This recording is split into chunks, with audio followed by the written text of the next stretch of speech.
The story of the kings and queens of England is more surprising than you might think. It's a fine drama, 1,000 years of tales of lust and betrayal, of heroism and cruelty, of mysteries, murders, tragedies, and triumphs. Oh, you're probably thinking that applies to medieval kings, all right, but this programme's about the modern monarchy, from Victoria to the home life of our own dear Queen, and there's not much of that sort of thing going on here. Oh, really? Keep watching. What, you may wonder, did lust have to do with the matronly Queen Victoria? Well, she was young once, and her husband, Prince Albert, gave his name to more than just a bridge, a concert hall, and a memorial. No other British royal has a body piercing named after him. And we can't show you where the ring goes in a Prince Albert. You'll just have to guess. Kept Victoria happy. 9 children. And this isn't only a collection of royal trivia for the tabloids. We can reveal for the first time on television that the present Queen's grandfather, George V, actually took over the running of the country, secret personal rule, for a few days in 1931. He believed it was the only way to save the country from revolution. Most of the papers relating to this are still hidden. How much do we really know about what goes on? In 1867, Walter Bagehot wrote a book on the British Constitution which said that it had 2 parts, the efficient part and the dignified part. The dignified part was headed by the Queen.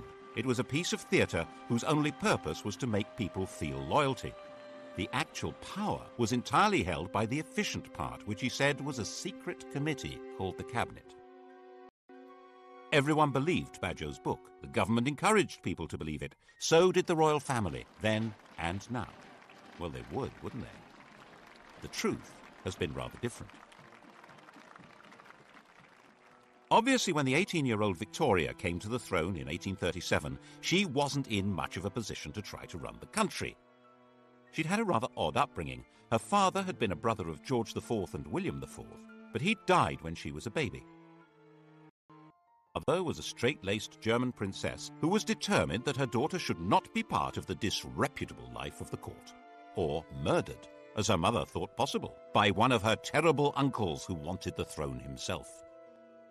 She was brought up in isolation in Kensington Palace, which in those days was rather cut off from London. Her main interest on becoming queen was to finally cut free of her mother, and hopelessly, utterly in love with her first cousin, the 20-year-old younger son of the Duke of Saxe-Coburg-Gotha. He's excessively handsome. Such beautiful eyes. My heart is quite going. He certainly tried hard to look good. That notorious ring piercing, if it did exist, no one can be quite sure, was attached to a chain to assist in smoothing the line of his breeches. They married in 1840. She wasn't hugely popular at the time. Headstrong, willful. She actually blocked a change of government because it would have upset her domestic arrangements. The Prime Minister, Lord Melbourne, had given her the wives and daughters of his own supporters as the ladies of her bedchamber. When his Whig government fell and Robert Peel came to power, Peel insisted that the Queen should replace at least some of the ladies so that the court wasn't a complete one-party state. Victoria refused. Peel felt forced to resign, and Melbourne came briefly back to power. People didn't like what she was doing. They didn't like her, and they didn't like the stiff German, Prince Albert. Peel came back to power and refused to grant him much more than half the allowance Victoria demanded, saying that people were very hard up, which they were. The position of the throne seemed pretty shaky. It didn't seem likely that this would become the most secure and richest monarchy in the world. How did that happen? When Victoria came to the throne, all she had as her own was the revenue of the Duchy of Lancaster, £27,000 a year. The Sunday Times Rich List for 1990 showed Elizabeth II as being worth £6.7 billion. That's nearly 10 billion in today's money. The richest person in the land by a huge margin. It's true that the latest Rich List shows her being worth a mere 250 million. Has she lost 97% of her money on the horses? Did she give it all away to charity?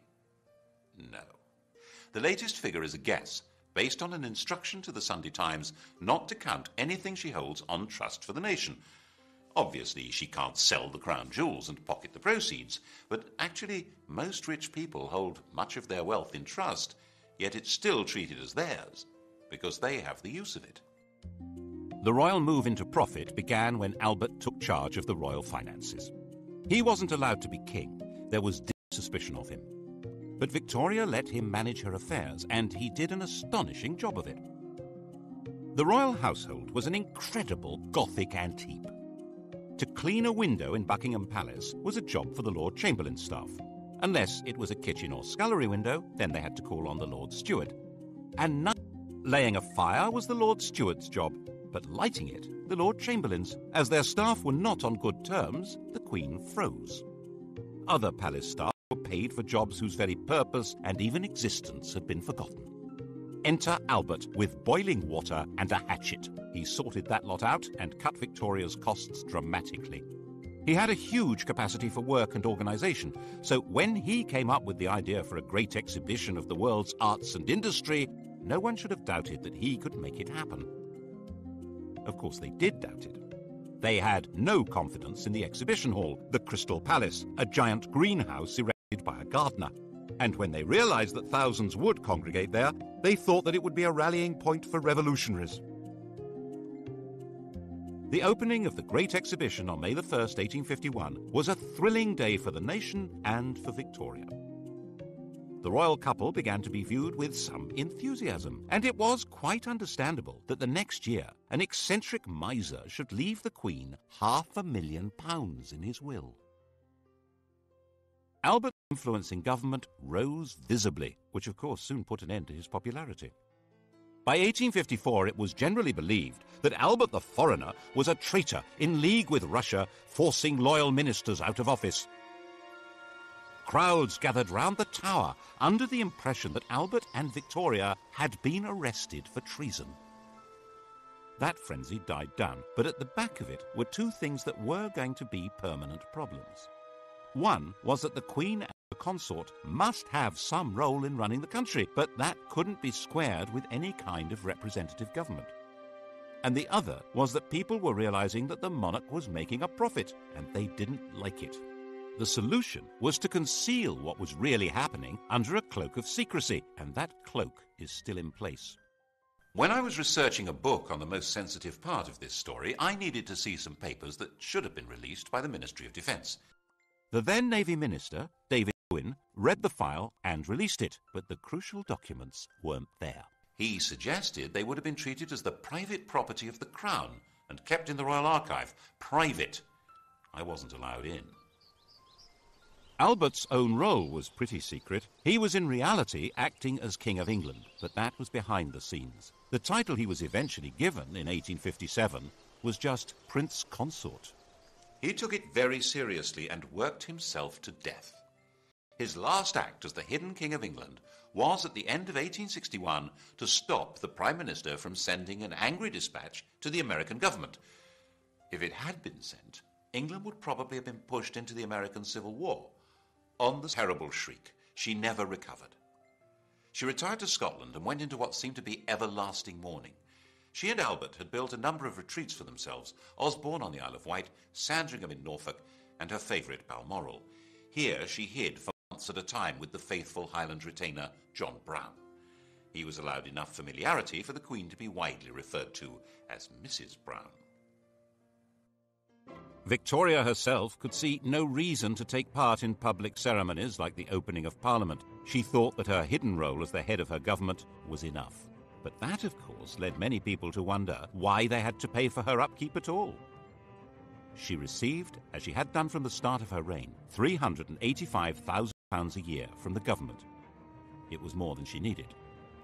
Her court was nowhere near as expensive as, for instance, George IV's had been. And without her being visible, many people could see no point in her having this money. By the 1870s, there was a strong Republican movement expressing itself in newspapers, large public meetings, and in Parliament. The nature of the country was changing dramatically. New industrial cities were darkening the landscape with smoke and soot. A new kind of society was formed, a society of factory workers and low-paid artisans, of builders and miners and metal workers. These were people outside the political world, with no natural attachments to traditional political structures. And there were a lot of them. The anti-royalist head of steam built up every time Parliament was asked for extra grants to Victoria's children when they came of age or married. But in fact, it was very probably these children who saved her throne. No British statesman wanted to see the royal family given its marching orders when their marriages offered such a useful back door into the chancelleries of Europe. Victoria's eldest daughter was married to the heir to the Kaiser of the new German Empire and was a strong and useful influence on her husband and a thorn in Bismarck's flesh. The heir to the British throne, Albert Edward, had married Alexandra, daughter of the King of Denmark and sister of the King of Greece. The Greek crown had actually been offered to another of Victoria's sons, Alfred. The Greeks had sacked their own king and held a national vote on who should get the throne. 95% of them voted for Alfred, who was at the time an 18-year-old midshipman in the Royal Navy. The government made him turn it down because they had promised to keep their hands off Greece. Never mind. It went as a sort of hand-me-down to the son of England's good friend, the King of Denmark. And in 1874, Alfred married the daughter of Tsar Alexander II, which was jolly useful given the Anglo-Russian competition on the edges of India. These were marriages that would produce died in 1901. She had over 90 living descendants. It was a full-time job just getting them birthday presents. The rulers of Germany, Greece, Romania, Norway, Russia, Yugoslavia, Spain, and Sweden would all trace their descent from this stout little lady. There was a downside to this royal intermarriage. Victoria was a carrier of haemophilia, the condition that prevents blood from clotting, and the Spanish, Prussian, and Russian royal families were consequently affected by it. But even if the British government had known about that, they wouldn't have shed many tears over it. As a system for exercising influence abroad, the monarchy was well worth the money. It also ought to have the advantage at home of inducing people to be loyal to their country even if they detested its government, which was obviously very useful if you ran that government. But to sell monarchy to the British public, that monarchy needed rebranding. Enter, in 1867, a new Tory Prime Minister, Mr. Disraeli. Just the man to do it. He flattered, flirted, and lured Victoria out of mourning and back to public life, creating her Empress of India, turning her into the Queen Empress. Britain was now a world power with an international trade that dwarfed all others. Its navy dominated the oceans, and its empire expanded on the simple principle that trade follows the flag. And if the Union Jack is flying in each remote corner of the globe, then other flags aren't. The problem was for a small country with a very small army to rule ever more of the Earth's surface. That rule couldn't be maintained by force. It required the consent of the governed. And the grand theatricality of Disraeli's Victorian imperialism invited people throughout the empire to take pride in being subjects not of a bunch of industrialists and politicians, but of a prim and matronly great sovereign. Victoria became the logo of the British Empire. Her portrait spread all over the world, thanks especially to the introduction of postage stamps. Her statue would appear in virtually every ambitious town and city of the British Empire. And where there was no statue, there would certainly be a Victoria Street, or Victoria Park, or Victoria something. The whole process came to a glorious climax in her Golden Jubilee of 1887. The great processions in London of representatives of her dominions were followed by an eruption of ugly public halls, clock towers, fountains and statues, disfiguring public spaces over about a quarter of the planet. By the time Victoria died, hardly anyone even remembered that her throne had once seemed endangered. And she'd reigned so long, 64 years, that hardly anyone could even remember any other sovereign. Her death in 1901, 22 days into the new century. Now, Britons would leave the 19th century without the security of the great mother hen.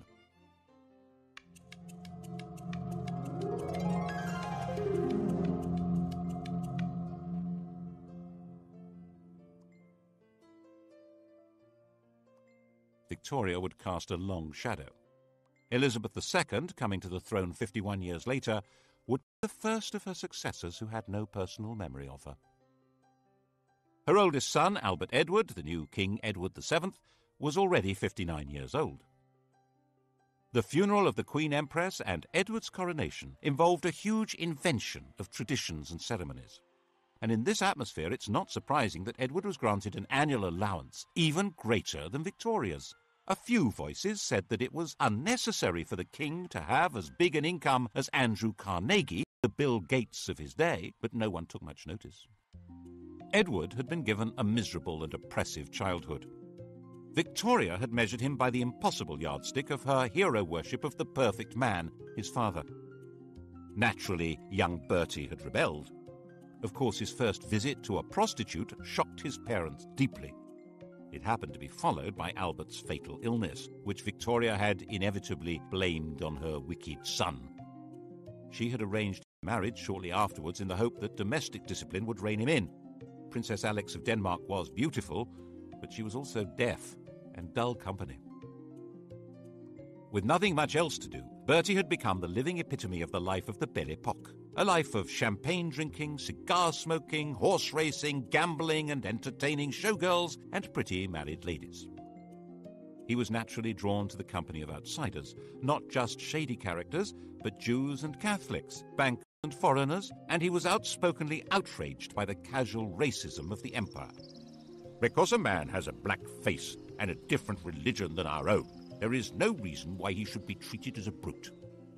He sat on a commission on working-class housing and even invited a member of the working class to stay at Sandringham. Admittedly, the man in question was an MP and a fellow member of the commission, and he had to eat in his bedroom because he didn't have the right clothes to come down to dinner. But still... By the time Edward came to the throne, he was a big, fat old man with a social conscience and a comforting mistress, Alice Keppel, who understood him perfectly. Edward saw himself as something like a nursery rhyme monarch, magnificent and jolly, caring and helpful.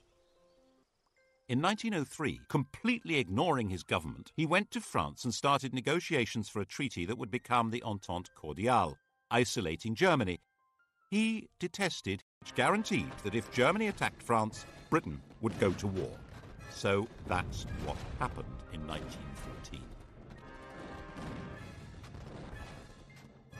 He determinedly resisted any increase in democracy in Britain and was a firm opponent of votes for women.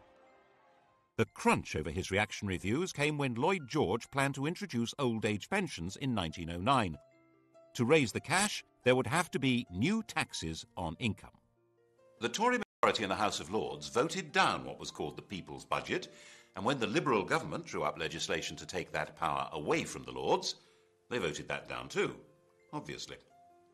So the Prime Minister told the King he needed to create about 250 new peers to swing the vote. Edward was not enthusiastic. Would he actually defy the government? In May 1910, in the middle of the battle, he died. In 1910, Edward's 44-year-old son George inherited the throne.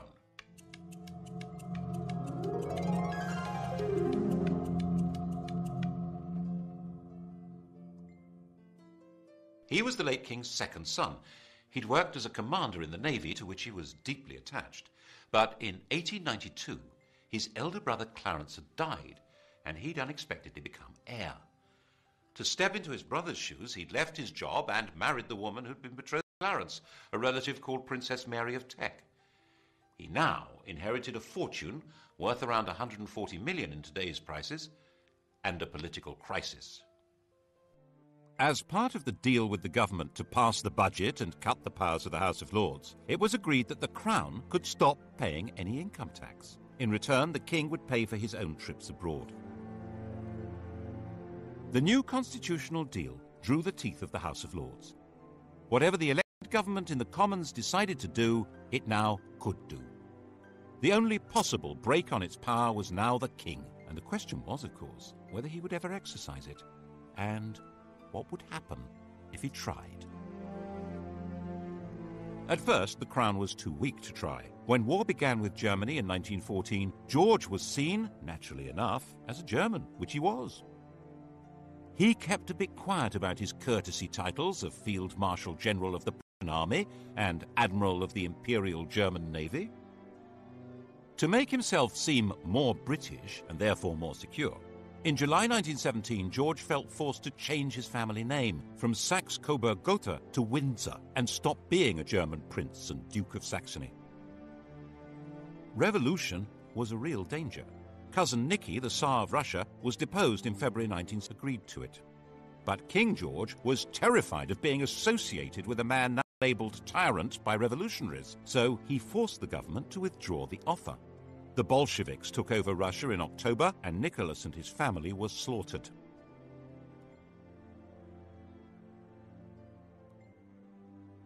To protect the king's reputation, it was put about that Lloyd George had refused to rescue them, despite the king's pleading.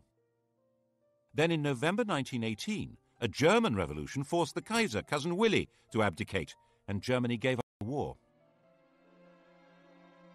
The whole political landscape had been transformed. There had been 6 emperors when George was crowned. By 1925, he was the only one left, and his world was not exactly safe. Most of the Southern Irish were committed Republicans. Attempts to hold that country by force were disastrous, and in 1922 the Irish Free State had come into being. King George had lost a considerable chunk of his kingdom. The wealth of the royal family continued to grow, due largely to Queen Mary's enthusiasm for collecting valuable trinkets at special prices. The Romanovs hadn't been allowed to join the British royals, but a substantial chunk of their jewellery did. People began hiding their treasures if the Queen was coming to call, as she would hint strongly that she expected to be given them, and sometimes take them anyway, so that embarrassed aides had to quietly return them later. In 1924, Ramsay MacDonald became Britain's first Labour Prime Minister. The old political establishment had been given a kicking. No one knew where this might lead. And then came the Wall Street crash of 1929 and financial disaster. The government needed huge loans, which were conditional on cuts in unemployment benefit and the pay of public servants and the armed forces. The Labour cabinet wouldn't do it, and MacDonald went to the King to resign. George was pretty sure this was a decisive moment. If these harsh policies were forced through by Conservatives, class war would probably break out. Everything, including himself, might very well be swept away. So he refused to accept the resignation. He persuaded Ramsay MacDonald that it was his patriotic duty to stay on as the leader of a new coalition government to force through the cuts. That way, they were more likely to be accepted. This was an extraordinary exercise of royal power, and it wasn't over yet. When the cuts were announced in September 1931, the entire Atlantic Fleet went on strike. This was the most powerful military force in the world, and it was gathered at Invergordon. There was total panic in the Admiralty. Mutiny! The intelligence service, all the disaffected, including the police, on the way. The financial markets went into a tailspin, and the Bank of England was forced to stop exchanging pounds for gold, going the gold standard. The Admiralty drew up plans to bombard the mutinous fleet from the land and sink its own ships. And the King decided he had to save the Navy and the country. He knew sailors. They weren't revolutionaries. They just needed to be spoken to in the right way. In complete secrecy, he took control, appointing a retired admiral to deal with the situation. Admiral John Kelly was not appointed by the government or the Admiralty and was instructed not to report to them, but directly to King George. He offered the sailors a deal. If they sailed back to their home ports, the King would see to it that their grievances were taken seriously and they would not be punished. It was a sensible approach, and it worked. But all evidence of the King's role and Kelly's appointment was hidden. We're not supposed to know what power royalty can wield. Of course, the bit about mutineers not being punished was a lie. Once the danger was past, the leaders were identified and quietly removed. The following year, 1932, King George gave the first Christmas radio message. He was now a presence in homes throughout his empire. The empire had changed its form, of course, and in 1931 the Dominions, the white bits of the empire, Canada, Australia and so on, had become legally independent of Westminster. They were the Commonwealth, and the sovereign was its institutional core. As part of his programme to make the monarchy seem British, and so he hoped more secure, he decreed that his children need not marry partners of royal descent.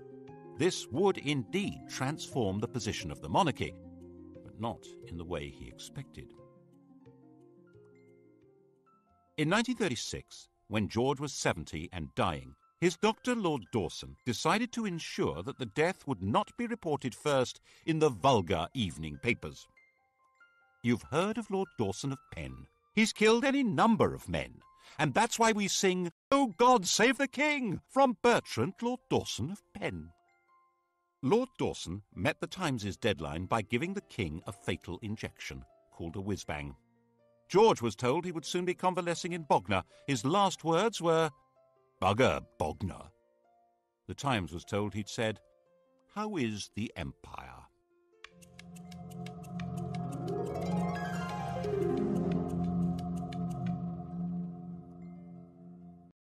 His successor, his son Edward, was 38, the poorly educated child of rather dysfunctional parents. The Queen had been completely distant, and King George famously said, "My father was frightened of his father, I was frightened of my father," but had escaped by travelling widely, and as the world's most eligible bachelor enjoyed affairs with a number of married women, culminating in the love of his life, the twice-married, elegant American Wallis Simpson. At the time of succession, the affair was in full swing, and her husband had resigned himself to a divorce. The British press completely censored the whole subject, while the rest of the world was fascinated by it. Edward insisted that he was going to marry Wallis and make her queen. The Prime Minister and the Archbishop of Canterbury said the country wouldn't stand for it. Were they right? Probably not. Edward was actually pretty popular. He wanted to go on the radio and appeal to the nation, but he wasn't allowed to do that. He was told it was unconstitutional. Without a written document, the Constitution is what the government can get away with. They had their reasons. These went beyond the court gossip that Wallis was said to be a lesbian, or a man, engaged in a sadomasochistic relationship with Edward. The crucial issue wasn't even that the head of the church shouldn't marry a divorcee, or that secret investigators had reported that Wallis Simpson had 2 other lovers, a car salesman and an Irish peer. The real reason only came to light in 2002. Secret documents show that the FBI told the British government that Wallis had another lover, the German ambassador von Ribbentrop. In fact, the FBI said she was a Nazi agent. That was why the government insisted Edward must give her up to keep the throne. Edward chose love rather than the crown. He abdicated and took Mrs. Simpson to live in France. Elizabeth, the Queen Mother, refused to allow themselves any doubt as to the outcome of the Second World War. When Buckingham Palace was bombed, the Queen said she was glad. It meant she could look the East End in the face. At least it meant the royal couple wouldn't be booed anymore when they visited other people's bombed-out homes. Actually, while they spent their days in London, they retreated for the night to Windsor, which was considerably safer. Nevertheless, they did have one really narrow escape. As the war went on, the royal couple became more and more identified with Churchill as the spirit of Britain, dogged in their determination to see Nazism defeated. When the victory celebrations came in 1945, it seemed natural that they should revolve around Buckingham Palace. By the time of his premature death from smoking in 1952, this shy country gentleman and his queen had gone a very long way to restoring the monarchy to its central place in British life. It had vanished virtually everywhere else. There had been 16 monarchies on the continent of Europe when Victoria died. Now there was only Sweden. Monarchs were restored to Belgium, Holland, Norway and Denmark, but as a pale shadow of the old European royalty.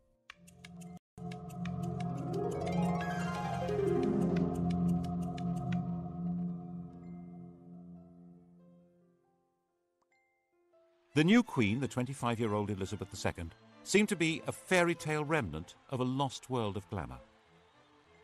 Her coronation was a celebration of pageantry itself in a country that was a vast bomb site.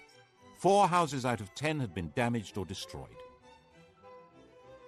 It was even shown on the new medium of television, though the Archbishop of Canterbury feared men would watch in pubs without removing their hats. By her side in the coronation coach rode her husband. Like Albert, he would never be crowned. Philip, Duke of Edinburgh, was from the Greek and Danish royal house of Schleswig-Holstein-Sonderburg-Glucksburg. He had no surname. He was given the name of one of the branches of Elizabeth's family, Mountbatten. There was no question of the Queen becoming a modest suburban sovereign like the restored European royals. George's widow was sure her daughter should be regal and grand. Royalty required flunkies and castles and palaces and golden coaches. She herself made do with 6 cars, 3 chauffeurs, 5 chefs, 2 pages, 3 footmen, 2 dressers, and 30 secretaries, maids, treasurers, and housekeepers. And she was absolutely dead set against royalty paying publicity from the governments of the day. In 1947, when Labour came to power, amid all the nationalisations and the class war declarations of "we are the masters now," had come an agreement that the government would take over the cost of running Buckingham Palace. Now the Conservatives said the government would take over the cost of the royal train and royal visits abroad, and freed the Queen from paying tax on property, apart from rates on Sandringham and Balmoral. In Edward Heath's time as Prime Minister, it was officially stated for the first time that the Queen pays no tax. In 1973, she was exempted from the new Companies Bill that could force shareholders to identify themselves even if they hid behind the names of nominees. Her shares are hidden in a company called the Bank of England Nominees, which can only be used by heads of state and is uniquely exempt from disclosure laws. And in 1965, when a Labour government introduced capital gains tax, they declared that the Queen is exempt. Under these arrangements, immense and unknowable riches were built up. She has, for example, 600 works by Leonardo da Vinci. We're told these riches are not really hers because she's not free to sell them. But most of the royal collection is never publicly displayed. Why? Whose interest is being served? It obviously means the monarchy can put on a heck of a show that goes far beyond their demand on the public purse, and they don't need to run the risk of asking us to fund the whole thing from taxes. We each contribute 61 pence a year at the last count. That money, just over £36 million, is not enough to put on the grand regal show which the British monarchy seems to be about. Certainly, for a very long time it was simply not permitted to suggest that the monarchy should be anything less than grand. In 1957, Lord Altrincham wrote an article arguing for a modernised monarchy. He called the court complacent and out of touch, said the Queen was a priggish schoolgirl, and said that the monarchy should not be, as it was, intimately associated with the upper classes. Wow! The Duke of Argyll said that he should be hanged, drawn and quartered, and the BBC immediately dropped him from any questions. In fact, Altrincham had got it wrong. Lavish splendour was just what most of the public wanted from their monarchy. They would have despised a queen on a bicycle. They wanted to be deferential. They probably still do. And there were 20 more years of this kind of thing to come. In 1977, the year of the Queen's Jubilee, the Sex Pistols' anthem "God Save the Queen and Her Fascist Regime" was banned from being broadcast, even when it outsold all other records. The imperial title had already disappeared in the days of George VI, when India and Pakistan became independent.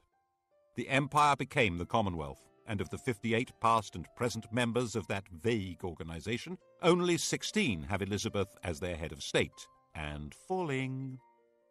Why did it matter so much to protect and sustain royalty? Partly, perhaps, it's more to do with the Queen herself than the institution of monarchy. Elizabeth I, Victoria, Elizabeth II, the rule of elderly matriarchs seems to be particularly proper to the English. And it may provide important social glue. As the population of Britain became more heterogeneous, with substantial immigration from Commonwealth countries by people who feel excluded from political life and often from the legitimate economy, perhaps there was a hope that the Queen would be a focus of patriotic attachment. After all, she's the linchpin of the Commonwealth, its graciously enthusiastic figurehead. and promoting the image of a glamorous and golden royalty above and outside politics that is synonymous with Britain may be a very useful way of creating legitimacy for a state that might otherwise look rather shabby. The last great moment of this Mrs. Camilla Parker Bowles, Alice Keppel's great-granddaughter. Diana said that on the honeymoon he was more interested in reading 8 books by Laurens van der Post than in her, and he wore Charles Camilla cufflinks. And when she became distressed, she felt strongly that the royal family turned against her.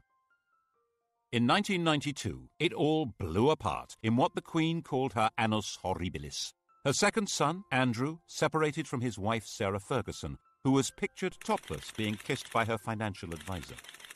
Her daughter, Princess Anne, divorced Captain Mark Phillips. Charles and Diana split up, with spectacular accusations being made in the press and on television. And Windsor Castle caught fire. That was when the ground really began to shift. At least when it was explained that the £40 million repair bill would be paid by the public. There was a huge collective breath of, "No, it won't." And so the Queen decided it would be much the wisest thing to offer to pay 70% of the cost. She opened up some of her homes to the public to raise the cash. There was still astonishingly little direct criticism of the Queen. In an age when television and the press have the power to pull down anyone, the Queen and her mother were treated with respect, even devotion. But the rest of the royal family had become fair game and were subjected to a ferocious assault of public humiliation. Why did we support the royal family and all their wealth? Why were we giving them all this money? The press pack was baying at their heels and refund the parliamentary allowances received by other members of the royal family. But things didn't get any better. And the Queen herself began to be criticised in 1997 when Princess Diana was killed in a car crash in Paris. We all remember the shock and horror and the debate about the lack of public reaction by the senior members of the royal family. There was a widespread feeling that at that moment they were not in fact part of the nation. Was the programme started by George V of integrating the monarchy into the life of the nation coming unravelled? Instead of the monarch playing the role of warning and advising the Prime Minister, which is supposed to be her constitutional role, the Prime Minister warned and advised the sovereign to take public action. She had to be seen to grieve, or the monarchy itself might be in danger.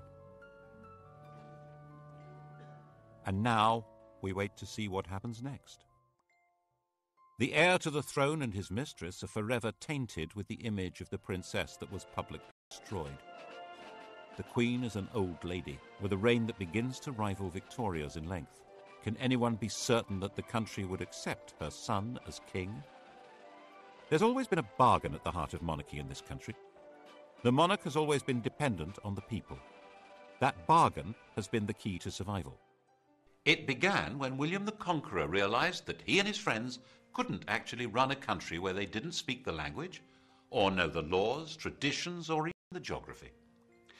It was restated in a series of crises in which monarchs who tried to rule without consent were simply dumped. Matilda, Jane Grey, Richard Cromwell, James II. And to give that consent, people need to feel that the sovereign is entitled to be there and respects laws even though no court can enforce them. Laws which today probably include having to pay tax. Partly, of course, the institution is sustained by the character of the Queen herself. Faced with enormous pressures and a job from which there is no possibility of rest, she has retained a calm resilience and exquisite constitutional carefulness which guarantees her a respectful place in history. Then what? The British monarchy is certainly a great addition to the gaiety of nations. Partly as a soap opera, partly as a walking, talking anachronism that makes other heads of state visibly uneasy. But it does come at a price. And whether the price is too high for the continued survival of this most extraordinary form of government, well, that, of course, will be the surprise ending.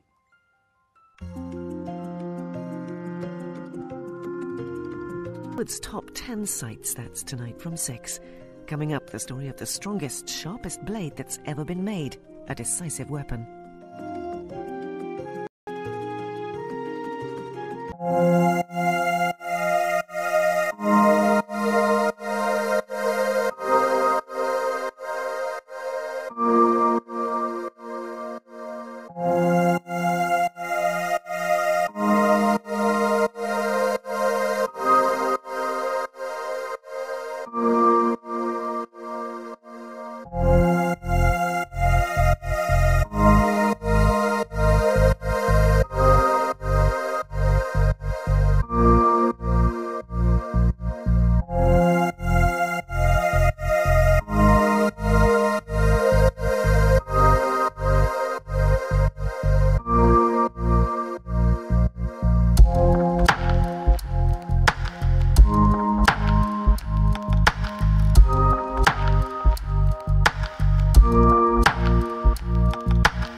Off from London.